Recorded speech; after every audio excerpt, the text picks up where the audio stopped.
ਇਕ ਓੰਕਾਰ ਸਤਿਨਾਮ ਕਰਤਾ ਪੁਰਖ ਨਿਰਭਉ ਨਿਰਵੈਰ ਅਕਾਲ ਮੂਰਤ ਅਜੂਨੀ ਸੈਭੰ ਗੁਰ ਪ੍ਰਸਾਦ। अब तो जाए चढ़े सिंहासन मिले हैं सारंग पानी। राम कबीरा एक भय हैं कोई न सके पछानी। ਭਾਰਤੀ ਭਗਤ ਕਾਲ ਵਿੱਚ ਕਬੀਰ ਦਾ ਆਗਮਨ ਇੱਕ ਅਦੁੱਤਾ ਆਗਮਨ ਹੈ। ਕਬੀਰ ਭਗਤ ਸ਼੍ਰੇਣੀ ਦੇ ਚੋਂ ਸਿਰਮੌਰ ਹੈ। ਜ਼ਿੰਦਗੀ ਦੇ ਹਰ ਪਹਿਲੂ ਦੇ ਉੱਤੇ ਆਪ ਨੇ ਆਪਣੇ ਵਿਚਾਰਾਂ ਰਾਹੀਂ ਰੋਸ਼ਨੀ ਪਾਈ ਹੈ। ਚਾਹੇ ਉਹ ਸਮਾਜਿਕ ਜੀਵਨ ਹੈ, ਚਾਹੇ ਉਹ ਧਾਰਮਿਕ ਹੈ ਅਤੇ ਚਾਹੇ ਉਹ ਰਾਜਨੀਤਿਕ ਹੈ। ਡਿੰਬ ਪਖੰਡ ਦਾ ਆਪ ਨੇ ਖੁੱਲ੍ਹੇ ਸ਼ਬਦਾਂ ਵਿੱਚ ਖੰਡਨ ਕੀਤਾ ਔਰ ਧਰਮ ਦੀ ਬੁਨਿਆਦ ਆਪ ਨੇ ਸੱਚ ਦੱਸੀ, ਦਇਆ ਦੱਸੀ, ਸੰਤੋਖ ਦੱਸੀ। ਜੇਠ ਦੀ ਪੂਰਨਮਾਸੀ ਬਿਕਮੇ ਸੰਮਤ 1455 ਵਿੱਚ ਕਬੀਰ ਦਾ ਜਨਮ ਬਨਾਰਸ ਵਿੱਚ ਨੀਮੂ ਨੀਰਾ ਜੁਲਾਹੇ ਦੇ ਘਰ ਹੋਇਆ। ਇਹ ਮਜ਼ਹਬ ਤੋਂ ਮੁਸਲਮਾਨ ਸਨ, ਪਰ ਕਬੀਰ ਦੇ ਸੰਸਕਾਰ ਹਿੰਦੂ ਮੁਸਲਿਮ ਤੋਂ ਬਾਲਾਤਰ ਔਰ ਉਹਨਾਂ ਨੇ ਬਕਾਇਦਾ ਐਸਾ ਆਖਿਆ ਵੀ ਹੈ, ਨਾ ਹਮ ਹਿੰਦੂ ਨਾ ਮੁਸਲਮਾਨ ਅਲਹੈ ਰਾਮ ਕੇ ਪਿੰਡ ਪਰਾਂ। ਰਾਮ ਆਖਣ ਵਿੱਚ ਮੈਨੂੰ ਕੋਈ ਇਤਰਾਜ਼ ਨਹੀਂ, ਅੱਲਾ ਨੂੰ ਮੰਨਣ ਵਿੱਚ ਮੈਨੂੰ ਕੋਈ ਇਨਕਾਰ ਨਹੀਂ, ਲੇਕਿਨ ਮੈਂ ਹਿੰਦੂ ਨਹੀਂ, ਮੈਂ ਮੁਸਲਿਮ ਨਹੀਂ। ਜਿਸ ਤਰ੍ਹਾਂ ਸੂਰਜ ਦਾ ਚਾਨਣਾ ਸਾਰਿਆਂ ਲਈ ਆਉਂਦਾ ਹੈ, ਕਬੀਰ ਦੇ ਵਿਚਾਰ ਸਰਬ ਸਾਂਝੇ ਨੇ, ਸਾਰਿਆਂ ਲਈ ਨੇ। ਆਮ ਅਵਤਾਰੀ ਤੇ ਭਗਤਾਂ ਦੇ ਜਨਮ ਦੀ ਤਰ੍ਹਾਂ ਆਪ ਦਾ ਵੀ ਜਨਮ ਕਾਲ ਬੜੇ ਰਹੱਸਮਈ ਢੰਗ ਦੇ ਨਾਲ ਬਤੀਤ ਹੋਇਆ। ਆਪ ਹੱਸਦੇ ਹੋਏ ਜਗਤ ਦੇ ਚਾਏ, ਜਦ ਕਿ ਜਗਤ ਦਾ ਨਿਯਮ ਹੈ ਬਾਲਕ ਅਕਸਰ ਰੋਂਦੇ ਹੋਏ ਆਉਂਦੇ ਹੈ ਔਰ ਅੰਤ ਵੀ ਅਕਸਰ ਰੋਂਦਿਆਂ ਹੋਇਆਂ ਹੀ ਹੁੰਦਾ ਹੈ। ਪਰਮ ਪੁਰਖ ਦੀ ਇਹ ਪਹਿਚਾਨ ਹੈ, ਹੱਸਦਾ ਹੋਇਆ ਆਉਂਦਾ ਹੈ, ਹੱਸਦਾ ਹੋਇਆ ਜੀਵਦਾ ਹੈ, ਹੱਸਦਾ ਹੋਇਆ ਰੁਖਸਤ ਹੋ ਜਾਂਦਾ ਹੈ। ਸਾਰੀ ਜ਼ਿੰਦਗੀ ਹਾਸੇ ਵੰਡਣੇ, ਖੁਸ਼ੀਆਂ ਵੰਡਣੀਆਂ, ਪਰਮ ਆਨੰਦ ਵੰਡਣਾ, ਇਹ ਮਹਾਂਪੁਰਖ ਦੀ ਜ਼ਿੰਦਗੀ ਦਾ ਮਨੋਰਥ ਹੁੰਦਾ ਹੈ, ਲਕਸ਼ ਹੁੰਦਾ ਹੈ। ਨੀਮੋ ਨੀਰਾ ਅਧਕੜ ਉਮਰ ਦੇ ਵਿੱਚ ਆਪਣੇ ਘਰ ਇਸ ਅਦੁੱਤੀ ਸੰਤਾਨ ਨੂੰ ਵੇਖ ਕੇ ਫੁੱਲੇ ਨਹੀਂ ਸਮਾਉਂਦੇ। ਬਚਪਨ ਕਾਲ ਤੋਂ ਹੀ ਆਪ ਅਗੰਮੀ ਗੱਲਾਂ ਹਰ ਮਹਿਫਿਲ ਦੇ ਵਿੱਚ ਬੈਠ ਕੇ ਕਰਦੇ ਸਨ। ਬੱਚਿਆਂ ਨਾਲ ਬੈਠਣਾ ਪਰ ਗੱਲ ਆਗਮ ਨਿਗਮ ਦੀ ਕਰਨੀ, ਖੇਡਣ ਲਈ ਬੈਠਣਾ ਪਰ ਗੱਲ ਅੱਲਾ ਦੀ ਕਰਨੀ, ਰਾਮ ਦੀ ਕਰਨੀ। ਖੇਡ ਦੇ ਵਿੱਚ ਰੁਚੀਆਂ ਨਾ ਹੋ ਕੇ ਖੇਡ ਨੂੰ ਵੀ ਬੰਦਗੀ ਦੀ ਸ਼ਕਲ ਬਣਾ ਦੇਣੀ, ਇਹ ਕਬੀਰ ਦਾ ਰੋਜ਼ਮर्रा ਦਾ ਕਰਮ ਸੀ। ਵਿਦਿਅਕ ਮੰਦਰਾਂ ਤੇ ਧਾਰਮਿਕ ਮੰਦਰਾਂ ਦੇ ਦੁਆਰ ਆਪ ਲਈ ਬੰਦ ਸਨ, ਕਿਉਂ ਕਿ ਆਪ ਜੁਲਾਹੇ ਘਰ ਦੇ ਵਿੱਚ ਜਨਮੇ ਸਨ। ਇਸ ਲਈ ਇਸ ਦੇਸ਼ ਦੀ ਵਰਣ ਪ੍ਰਥਾ ਦੇ ਮੁਤਾਬਕ ਆਪ ਸ਼ੂਦਰ ਸਨ ਤੇ ਸ਼ੂਦਰ ਦੇ ਕੋਲੋਂ ਇਹ ਅਖਤਿਆਰ ਖੋਹ ਲਿਆ ਗਿਆ ਸੀ। ਨਾ ਉਹ ਵਿੱਦਿਆ ਪੜ੍ਹ ਸਕਦਾ ਸੀ ਤੇ ਨਾ ਉਹ ਧਰਮ ਮੰਦਰ ਤੇ ਜਾ ਕੇ ਪੂਜਾ ਪ੍ਰਤਿਸ਼ਠਾ ਕਰ ਸਕਦਾ ਸੀ। ਮਨੁੱਖ ਦਾ ਸਾਰਾ ਵਿਕਾਸ ਵਿਦਿਅਕ ਮੰਦਰਾਂ ਤੇ ਧਾਰਮਿਕ ਮੰਦਰਾਂ ਦੇ ਆਸਰੇ ਤੇ ਹੁੰਦਾ ਹੈ। ਬੌਧਿਕ ਵਿਕਾਸ ਵਿਦਿਅਕ ਮੰਦਰਾਂ ਦੇ ਆਲੇ ਦੁਆਲੇ ਤੇ ਅਧਿਆਤਮਿਕ ਵਿਕਾਸ ਮਨੁੱਖ ਦਾ ਧਾਰਮਿਕ ਮੰਦਰਾਂ ਦੇ ਆਸਰੇ ਤੇ ਹੁੰਦਾ ਹੈ। ਜਿਸ ਬੰਦੇ ਲਈ ਇਹ ਦੋਵੇਂ ਦੁਆਰ ਬੰਦ ਕਰ ਦਿੱਤੇ ਜਾਣ, ਉਸ ਮਨੁੱਖ ਦਾ ਸਾਰਾ ਵਿਕਾਸ ਰੁਕ ਜਾਂਦਾ ਹੈ। ਪਰ ਇਹ ਤੇ ਕੋਈ ਧੁਰ ਦਰਗਾਹੋਂ ਹੀ ਪੜ੍ਹਿਆ ਹੋਇਆ ਪੁਰਸ਼ ਆਇਆ, ਭਾਵੇਂ ਦੋਵੇਂ ਮੰਦਰਾਂ ਦੇ ਦੁਆਰ ਆਪ ਲਈ ਬੰਦ ਨੇ, ਲੇਕਿਨ ਫਿਰ ਵੀ ਆਪ ਨੇ ਸਾਰੀ ਮਨੁੱਖਤਾ ਲਈ ਧਾਰਮਿਕ ਮੰਦਰ ਤੇ ਵਿਦਿਅਕ ਮੰਦਰਾਂ ਦੇ ਦੁਆਰ ਆਪਣੇ ਰਾਹੀਂ ਖੋਲੇ। ਜਗਤ ਨੂੰ ਚਾਨਣਾ ਦਿੱਤਾ, ਵਿਦਿਆ ਦੇ ਰਾਹੀਂ ਜਗਤ ਨੂੰ ਚਾਨਣਾ ਦਿੱਤਾ, ਧਰਮ ਗਿਆਨ ਦੇ ਰਾਹੀਂ। ਬ੍ਰਾਹਮਣ ਦੀ ਇਹ ਮਨੋਤ ਸੀ ਕਿ ਆਲਮ ਫਾਜ਼ਲ ਭਗਤ ਸੰਤ ਜਨ ਕੇਵਲ ਬ੍ਰਾਹਮਣ ਦੇ ਘਰ ਹੀ ਪੈਦਾ ਹੁੰਦੇ ਨੇ। ਇਸ ਵਾਸਤੇ ਆਪ ਦੇ ਨਾਲ ਅਨੇਕਾਂ ਹੀ ਮਿੱਥ ਜੁੜ ਗਈਆਂ।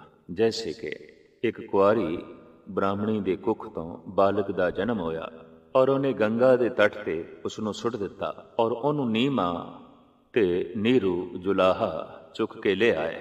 ਇਹ ਇੱਕ ਮਿੱਥ ਹੈ, ਜਦ ਕਿ ਹਕੀਕਤ ਹੈ ਕਿ ਨੀਮੂ ਤੇ ਨੀਰਾ ਦੇ ਘਰ ਬਕਾਇਦਾ ਕਬੀਰ ਦਾ ਜਨਮ ਹੋਇਆ। कबीर ने अपनी ज़ात छुपाई नहीं, कबीर मेरी ज़ात को सब कोई हंसने हार, बलहारी इस जात को जै जप्यो सिरजनहार। की ज़ात है जात जुलाहा, मत का धीर, सहज सहज गुण रवे कबीर। गल स्पष्ट कर दी, ज़ात दा मैं जुलाहा, वर्ण करके मैं शूद्र हाँ। इसलिए मैं जगत के सामने वो विचारां रखदा कि मनुख नाल ना कोई वर्ण जोड़िया जाए, मनुख नाल ना कोई जात जोड़ी जाए। गर्भवास में कुल नहीं जाती, ब्रह्म बिंदे ते सब उत्पाती। ये कबीर दे बोल ने। जात दा जन्म शरीर दे जन्म दे नाल है, वर्ण दा जन्म शरीर दे जन्म दे नाल है। ते कबीर कहंदे मैं इस शरीर तो पहले भी सी, जद मैं पहले भी सी ਤੇ ਇਸ ਵਰਨ ਦਾ, ਇਸ ਜ਼ਾਤ ਦਾ ਮੇਰੇ ਨਾਲ ਜੋੜਨਾ ਇੱਕ ਬੱਚਿਆਂ ਦੀ ਖੇਲ ਹੈ। ਲੇਕਿਨ ਬੜੇ ਬੜੇ ਆਲਮ ਵਿਦਵਾਨ ਵੀ ਕਈ ਦਫਾ ਇਸ ਤਰ੍ਹਾਂ ਦੀ ਬੱਚਿਆਂ ਦੀ ਖੇਲ ਕਰਦੇ ਨੇ। ਸਾਰੀ ਮਨੁੱਖਤਾ ਨੂੰ ਸਾਡੇ ਦੇਸ਼ ਦੇ ਮੁਖੀ ਲੋਕਾਂ ਨੇ 4 ਹਿੱਸਿਆਂ ਦੇ ਵਿੱਚ ਵੰਡ ਕੇ ਰੱਖਿਆ ਹੋਇਆ ਸੀ, ਜਿਸ ਤੋਂ ਕਬੀਰ ਬਿਲਕੁਲ ਇਨਕਾਰੀ ਹੋਏ। ਇਸ ਵੰਡ ਨੂੰ ਮੰਨਣ ਤੋਂ ਆਪ ਨੇ ਬਿਲਕੁਲ ਇਨਕਾਰ ਕਰ ਦਿੱਤਾ। आपने स्पष्ट रूप में कह दिता, जे तू ब्राह्मण ब्राह्मणी जाया, तो आन बाट काहे नहीं आया। तुम कत ब्राह्मण हम कत सूद, हम कत लोहू तुम कत दूध। मेरे शरीर नूं कोई चीरे ते लहू निकलदा है, पर ऐ ब्राह्मण तेरे शरीर नूं कोई चीरे ते दुध थोड़ी निकलदा है, उस दे विच भी ते लहू ही निकलदा है। मेरे शरीर दे अंदर हड्ड मास मिंज और दुर्गंधी इत्यादक है, तेरे शरीर दे विच भी ते यही कुछ है। शरीरक तल ते अपने ब्राह्मण होने का सबूत दे कि तेरे ते मेरे च फर्क की है। फर्क होंदा है मन दे च, फर्क होंदा है विचारां दे च, फर्क होंदा है सोचने दे च। और मेरे विचारां दे च परमात्मा है, मेरे विचारां दे च सच है, मेरे विचारां दे च ईश्वर है, मेरी सोच मंडल दे च परमात्मा है। इस वास्ते मैं ते उसनूं ब्राह्मण मनदा। कहो कबीर जो ब्रह्म विचारे, सो ब्राह्मण कहियत है हमारे। शरीर दे तल ते ना कोई नीवा है ना कोई उच्चा है, विचार दे तल ते मनुख नीवा है, मनुख उच्चा है। हकीकत है जिस दे विचार नीवे ने वो नीवा है, जिस दे विचार उच्चे ने वो उच्चा है। तो कबीर कहंदे मेरे विचार ब्रह्म जैसे ने, पर अक्सर मनुख की दृष्टि शरीर ते ही रुकदी है।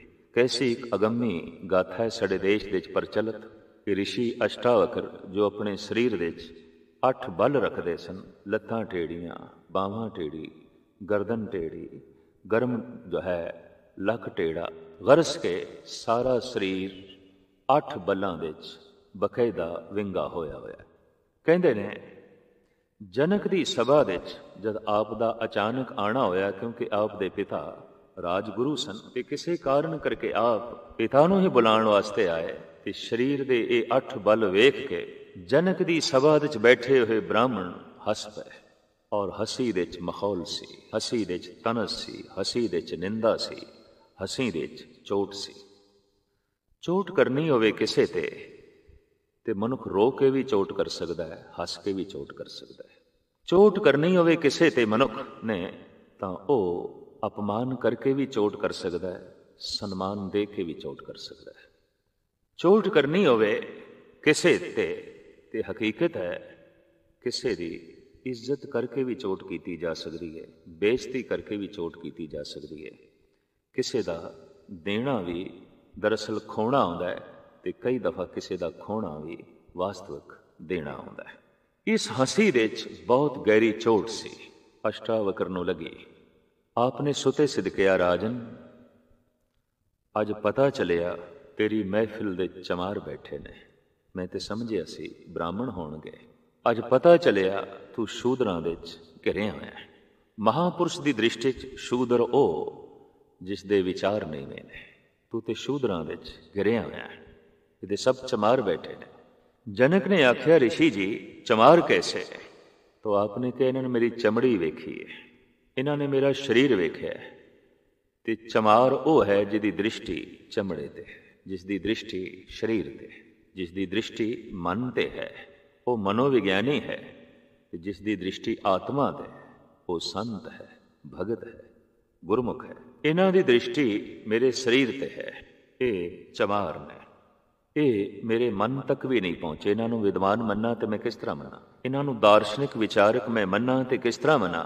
इन्हों की तय कुछ भी नहीं है, इन्हों की दृष्टि बहुत थोथी है और उपरली है।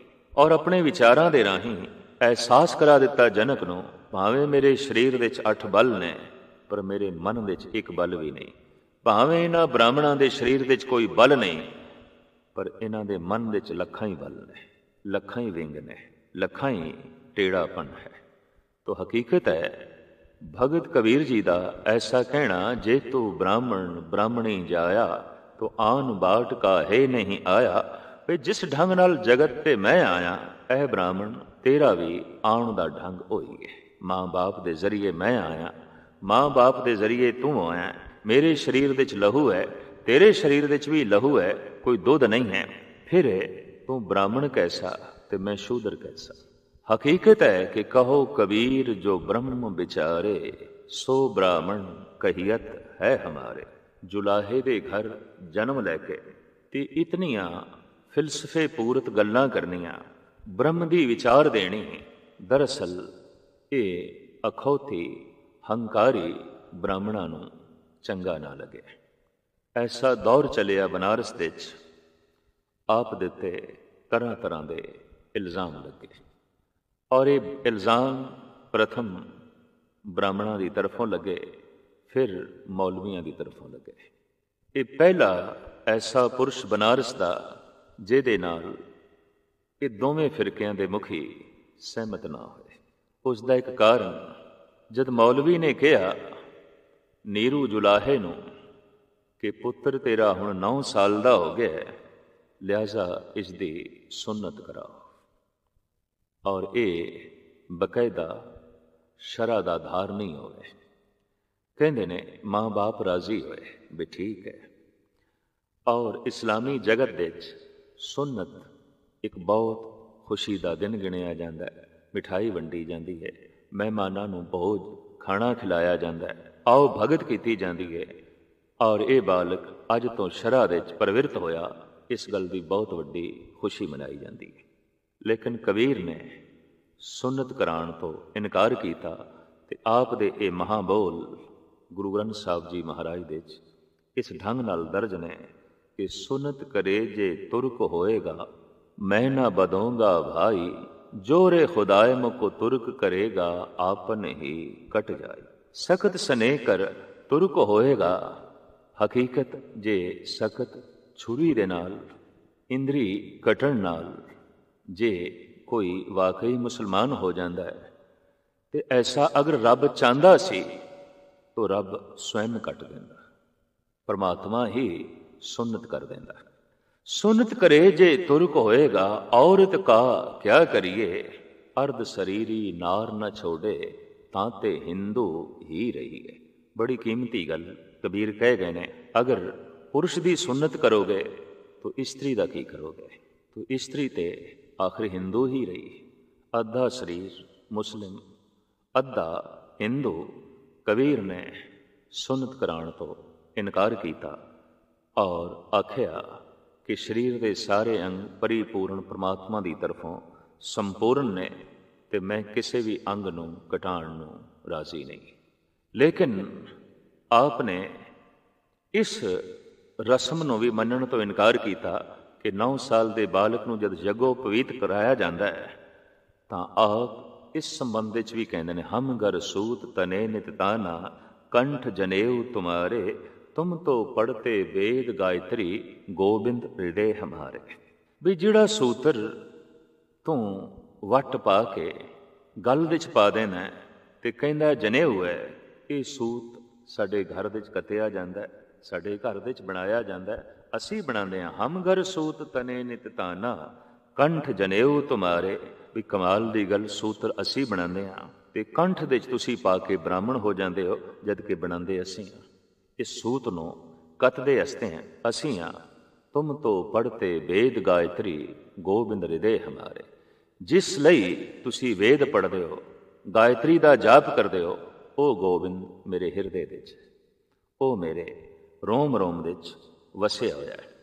ਇਸ ਤਰੀਕੇ ਨਾਲ ਦੋ ਫਿਰਕਿਆਂ ਦੇ ਧਾਰਮਿਕ ਮੁਖੀ, ਅਖੌਤੀ ਧਾਰਮਿਕ ਮੁਖੀ ਕਬੀਰ ਦੇ ਮੁਖਾਲਫ ਹੋਏ, ਔਰ ਇਸ ਤਰ੍ਹਾਂ ਦੇ ਫੋਕੇ ਧਾਰਮਿਕ ਬੰਦਿਆਂ ਦੀ ਮੁਖਾਲਫਤ ਕਈ ਦਫਾ ਬਹੁਤ ਵੱਡੇ ਦੁੱਖ ਤੇ ਪੀੜਾ ਨੂੰ ਜਨਮ ਦਿੰਦੀ ਹੈ। ਆਖਿਰ ਉਹ ਵੀ ਵਕਤ ਆ ਗਿਆ ਕਿ ਸਿਕੰਦਰ ਲੋਧੀ ਨੇ ਔਖੇ ਹੋ ਕੇ ਕਬੀਰ ਨੂੰ ਤਰ੍ਹਾਂ ਤਰ੍ਹਾਂ ਦੇ ਤਸੱਈਏ ਦੇਣੇ ਸ਼ੁਰੂ ਕੀਤੇ, ਔਰ ਉਹ ਵੀ ਸਮਾਂ ਆ ਗਿਆ ਕਿ ਦੂਸਰੇ ਫਿਰਕੇ ਦੇ ਮੁਖੀਆਂ ਨੇ ਕਬੀਰ ਦੇ ਘਰ ਨੂੰ ਅੱਗ ਲਾ ਦਿੱਤੀ। ਬਨਾਰਸ ਦੇ 'ਚ ਆਪ ਦੀ ਝੁੱਗੀ ਜਲ ਗਈ, ਖੱਡੀ ਜਲ ਗਈ, ਬੁਣਿਆ ਹੋਇਆ ਕੱਪੜਾ ਜਲ ਗਿਆ, ਔਰ ਅੱਧੀ ਰਾਤ ਦੇ ਵਕਤ ਕਬੀਰ ਦੇ ਘਰ ਨੂੰ ਅੱਗ ਲਾਈ ਗਈ। ਕਬੀਰ ਗੰਗਾ ਦੇ ਤੱਟ ਤੇ ਬੈਠਾ ਸੀ, ਆਪ ਦਾ ਲੜਕਾ ਕਮਾਲ, ਜੋ ਵਾਕਈ ਕਮਾਲ ਸੀ। ਜੀਵਨ ਦੇ 'ਚ, ਜ਼ਿੰਦਗੀ ਦੇ ਹਰ ਪਹਿਲੂ ਦੇ 'ਚ ਕਮਾਲ ਦਿਖਾਣਾ ਹੀ ਉਸ ਦਾ ਕਮਾਲ ਸੀ। ਉਹ ਭੱਜਿਆ ਹੋਇਆ ਗਿਆ ਗੰਗਾ ਦੇ ਤੱਟ ਤੇ ਭਗਤ ਜੀ ਆਪਣੇ ਪਿਤਾ ਨੂੰ ਕਹਿਣ ਲੱਗਾ, ਬਾਪੂ ਘਰ ਨੂੰ ਅੱਗ ਲੱਗ ਗਈ ਹੈ, ਝੁੱਗੀ ਜਲ ਗਈ ਹੈ, ਖੱਡੀ ਜਲ ਗਈ ਹੈ, ਸਾਰਾ ਸਮਾਨ ਜਲ ਕੇ ਰਾਖ ਹੋ ਗਿਆ ਹੈ, ਸਾਡੇ ਮਕਾਨ ਨੂੰ ਜਲਾ ਕੇ ਖਾਕ ਕਰ ਦਿੱਤਾ ਗਿਆ ਹੈ। ਕਬੀਰ ਕਿਸੇ ਮੌਜ 'ਚ ਬੈਠੇ ਸਨ, ਕਿਸੇ ਅਗੰਮੀ ਰਸ ਦੇ 'ਚ ਬੈਠੇ ਸਨ। ਆਪ ਨੇ ਫੌਰਨ ਕਹਿ ਦਿੱਤਾ, ਰਾਮ ਜਪਤ ਤਨ ਜਰ ਕੀ ਨਾ ਜਾਏ, ਰਾਮ ਨਾਮ ਚਿਤ ਰਹਿਓ ਸਮਾਏ। ਐ ਮੇਰੇ ਬੇਟੇ, ਜਿਸ ਮਸਤੀ ਦੇ 'ਚ ਮੈਂ ਲੀਨ ਹਾਂ, ਜਿਸ ਰੰਗ ਦੇ 'ਚ ਮੈਂ ਬੈਠਾ ਹਾਂ, ਮੇਰੇ ਤਨ ਨੂੰ ਵੀ ਕੋਈ ਅੱਗ ਲਾ ਦੇਵੇ ਤਾਂ ਵੀ ਪਰਵਾਹ ਨਹੀਂ, ਕੋਈ ਗੱਲ ਨਹੀਂ। ਜਿਸ ਮੌਜ ਦੇ 'ਚ ਮੈਂ ਬੈਠਾ, ਇਸ ਮੌਜ ਨੂੰ ਕੋਈ ਅੱਗ ਨਹੀਂ ਲਾ ਸਕਦਾ। ਜਿਸ ਆਨੰਦ ਦੇ 'ਚ ਮੈਂ ਬੈਠਾ, ਇਸ ਨੂੰ ਕੋਈ ਜਲਾ ਨਹੀਂ ਸਕਦਾ, ਇਹਨੂੰ ਕੋਈ ਸਾੜ ਨਹੀਂ ਸਕਦਾ। ਤੇ ਜਿਹੜੀਆਂ ਚੀਜ਼ਾਂ ਸੜ ਗਈਆਂ ਨੇ, ਕੋਈ ਗੱਲ ਨਹੀਂ, ਇਹ ਫਿਰ ਬਣ ਜਾਣਗੀਆਂ, ਇਸ ਦੀ ਚਿੰਤਾ ਕਰਨ ਦੀ ਲੋੜ ਨਹੀਂ। ਔਰ ਮੈਨੂੰ ਤੇ ਐਸਾ ਮਹਿਸੂਸ ਹੁੰਦਾ ਹੈ, ਇਹ ਅੱਗ ਵੀ ਪ੍ਰਭੂ ਆਪ ਹੈ, ਇਹ ਪਵਨ ਵੀ ਪ੍ਰਭੂ ਆਪ ਹੈ।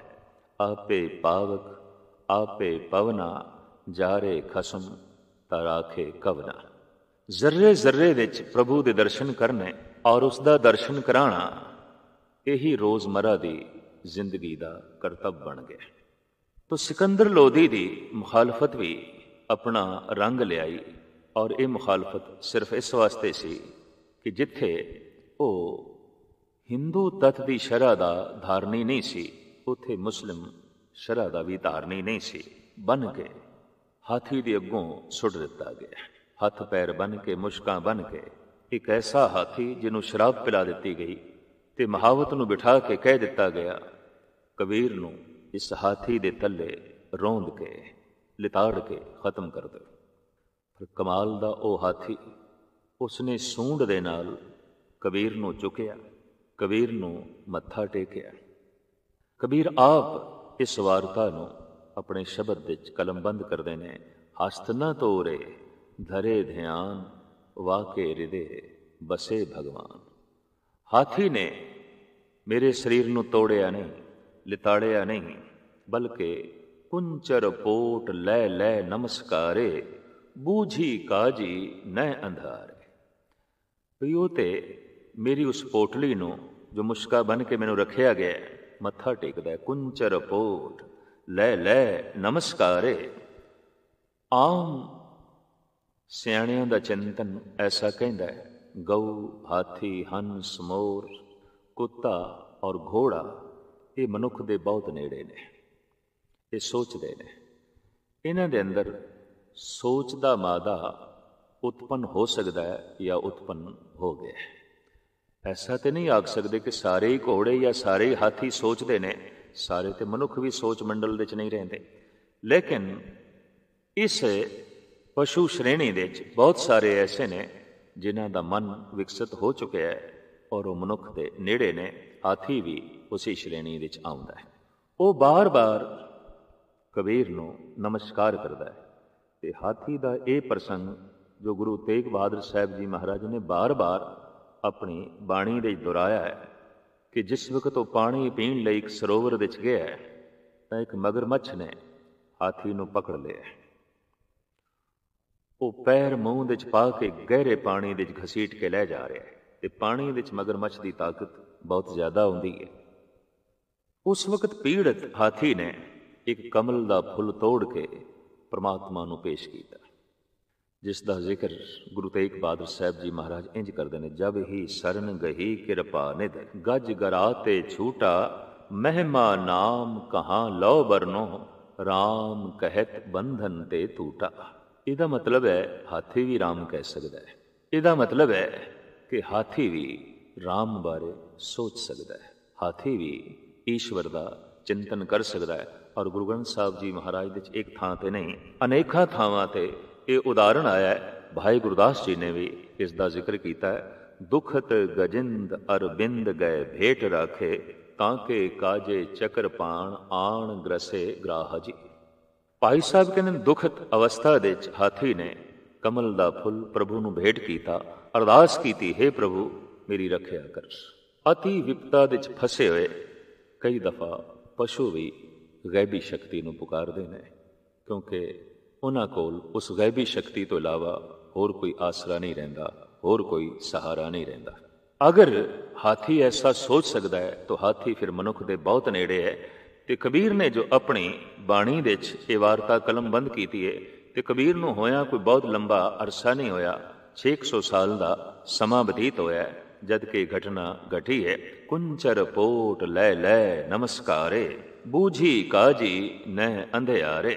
ਕਬੀਰ ਕਹਿੰਦੇ ਨੇ ਕਮਾਲ ਦੀ ਗੱਲ, ਹਾਥੀ ਦੀ ਅੱਖਾਂ ਖੁੱਲੀਆਂ ਨੇ, ਉਹ ਮੇਰੀ ਅਸਲੀਅਤ ਵੇਖ ਰਿਹਾ ਹੈ, ਪਰ ਕਾਜ਼ੀ ਨੂੰ ਤੇ ਸਿਕੰਦਰ ਲੋਧੀ ਨੂੰ ਅਸਲੀਅਤ ਨਹੀਂ ਦਿਖਾਈ ਦਿੰਦੀ। ਔਖਾ ਹੋ ਗਿਆ ਸਿਕੰਦਰ ਲੋਧੀ ਵੀ ਹਾਥੀ ਨੇ ਤੋੜਿਆ ਨਹੀਂ, ਹਾਥੀ ਨੇ ਕੁਚਲਿਆ ਨਹੀਂ, ਹਾਥੀ ਨੇ ਕਬੀਰ ਨੂੰ ਖਤਮ ਨਹੀਂ ਕੀਤਾ। ਤਾਂ ਅਹਿਲਕਾਰਾਂ ਨੂੰ ਕਿਹਾ ਇਹਨੂੰ ਚੁੱਕ ਕੇ ਗੰਗਾ 'ਚ ਸੁੱਟ ਦਿਓ। ਗੰਗਾ ਆਪਣੇ ਜੋਬਨ ਤੇ ਚੜੀ ਹੋਈ ਸੀ, ਭਾਦਰੋਂ ਦਾ ਮਹੀਨਾ ਸੀ, ਅਥਾਹ ਪਾਣੀ ਵਗ ਰਿਹਾ ਸੀ। ਆਖਰ ਕਬੀਰ ਨੂੰ ਚੁੱਕ ਕੇ ਗੰਗਾ ਦੇ ਗਹਿਰੇ ਪ੍ਰਵਾਹ ਦੇ ਵਿੱਚ ਸੁੱਟ ਦਿੱਤਾ ਗਿਆ। ਆਪ ਦੇ ਉੱਥੇ ਵੀ ਬਹੁਤ ਸੁੰਦਰ ਬੋਲ ਨੇ ਜੋ ਗੁਰੂ ਗ੍ਰੰਥ ਸਾਹਿਬ ਜੀ ਮਹਾਰਾਜ ਦੇ ਵਿੱਚ ਦਰਜ ਨੇ। ਗੰਗਾ ਕੀ ਲਹਿਰ ਮੇਰੀ ਟੂਟੀ ਜ਼ੰਜੀਰ ਮ੍ਰਿਗ ਛਾਲਾ ਪਰ ਬੈਠੇ ਕਬੀਰ। ਜਿਹੜੀਆਂ ਲਹਿਰਾਂ ਬੰਦੇ ਨੂੰ ਡੋਬ ਕੇ ਰੱਖ ਦਿੰਦੀਆਂ ਨੇ, ਉਹਨਾਂ ਲਹਿਰਾਂ ਨੇ ਕਬੀਰ ਦੀਆਂ ਜ਼ੰਜੀਰਾਂ ਹੀ ਤੋੜ ਦਿੱਤੀਆਂ। ਇਸ ਨੂੰ ਇੱਕ ਉਰਦੂ ਦਾ ਸ਼ਾਇਰ ਇੰਜ ਕਹਿੰਦਾ ਹੈ, ਫਾਨੂਸ ਬਨ ਕੇ ਜਿਸ ਕੀ ਹਿਫਾਜ਼ਤ ਹਵਾ ਕਰੇ वो शमा कब बुझे जिसे रोशन खुदा करे। हवा ही जिस दीवे दी हिफाजत करे उस दीवे नूं कौन बुझाएगा। लहरां ही जिस मनुख नूं पारले कंडे ते लै जान, किनारे ते लाण, उस बंदे नूं डोबना बड़ा औखा है। दुख ही जिस बंदे नूं ज्ञान दे जान, शिक्षा दे जान और भव सागर तो पार होण दी प्रेरणा दे जान, ऐसे बंदे नूं दुखी करना बहुत औखा है। ऐसे बंदे नूं पीड़ित करना बहुत औखा है। सियाणा बंदा ते जिंदगी दे हर दुख तो नवां अनुभव लैंदा है, नवीं प्रेरणा लैंदा है, नवीं शिक्षा लैंदा है, नवीं दीक्षा लैंदा है। तो आप कहंदे ने गंगा की लहर मेरी टूटी जंजीर मृग छाला पर बैठे कबीर। और आप साफ कहंदे ने मन न डरे तन काहे को डिगाए चरण कमल चित रहो समाए। मन प्रभु दे चरण नाल ऐसा जुड़िया है कि जद मन डरदा ही नहीं तो ऐ सिकंदर शरीर दे भावें तू टुकड़े टुकड़े कर दे, शरीर दे भावें तू पुरजे पुरजे कर दे।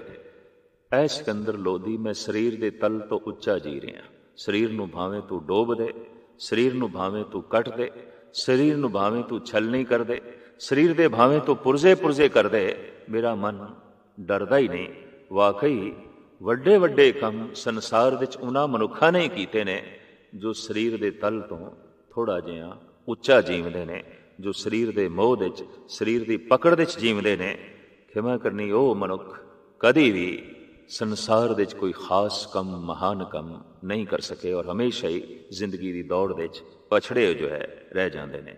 ਤੋ ਭਗਤ ਕਬੀਰ ਹਰ ਫਿਰਕੇ ਨੂੰ, ਹਰ ਤਬਕੇ ਨੂੰ ਸੱਚ ਦਾ ਉਪਦੇਸ਼, ਸੱਚ ਦਾ ਸੰਦੇਸ਼ ਦਿੰਦਿਆਂ ਆਪਣੀ ਜ਼ਿੰਦਗੀ ਬਤੀਤ ਕਰ ਰਹੇ ਨੇ। ਬਿਰਧ ਹੋ ਗਏ, ਬੁਢਾਪਾ ਹੋ ਗਿਆ ਤੇ ਆਪ ਨੇ ਬਨਾਰਸ ਛੱਡਣ ਦਾ ਫੈਸਲਾ ਕੀਤਾ। ਸਗਲ ਜਨਮ ਸਿਵਪੁਰੀ ਬਿਤਾਇਆ, ਮਰਤੀ ਬਾਰ ਮਗਹਰ ਉੱਠਦਾਇਆ। ਆਪ ਸਵਯੰ ਕਹਿੰਦੇ ਨੇ ਕਿ ਮੇਰਾ ਅੰਤਿਮ ਸਮਾਂ ਜਦ ਆਇਆ ਤਾਂ ਮੈਂ ਮਗਹਰ ਚਲਾ ਗਿਆ। ਕਿਉਂ? ਜੋ ਤਨ ਕਾਸੀ ਤਜੇ ਕਬੀਰਾ, ਰਮਈਏ ਕਹਾਂ ਨਾ ਹੋ ਰਾ। ਫਿਰ ਰਾਮ ਦਾ ਕੀ ਅਹਿਸਾਨ ਕਿ ਮੈਂ ਬਨਾਰਸ ਦੇ 'ਚ ਪ੍ਰਾਣ ਤਿਆਗ ਕੇ ਸ਼ਿਵਾਂ ਦੀ ਪੁਰੀ ਚਲਾ ਜਾਵਾਂ, ਮੋਕਸ਼ ਨੂੰ ਪ੍ਰਾਪਤ ਕਰਾਂ, ਤੇ ਮੇਰੀ ਬੰਦਗੀ ਦਾ ਕੀ ਲਾਭ, ਮੇਰੇ ਕੀਤੇ ਹੋਏ ਜਪ ਤਪ ਦਾ ਕੀ ਲਾਭ। ਇਸ ਵਾਸਤੇ ਆਪ ਆਪਣੀ ਪਤਨੀ ਨੂੰ ਮੁਖਾਤਬ ਕਰਦਿਆਂ ਹੋਇਆ ਕਹਿੰਦੇ ਨੇ, ਕਹਿਤ ਕਬੀਰ ਸੁਨੋਰੀ ਲੋਈ, ਪਰਮ ਨ ਭੂਲੋ ਕੋਈ, ਕਿਆ ਕਾਸੀ ਕਿਆ ਓ ਕਰ ਮਗਹਰ, ਰਾਮ ਹਿਰਦੇ ਜੋ ਹੋਈ।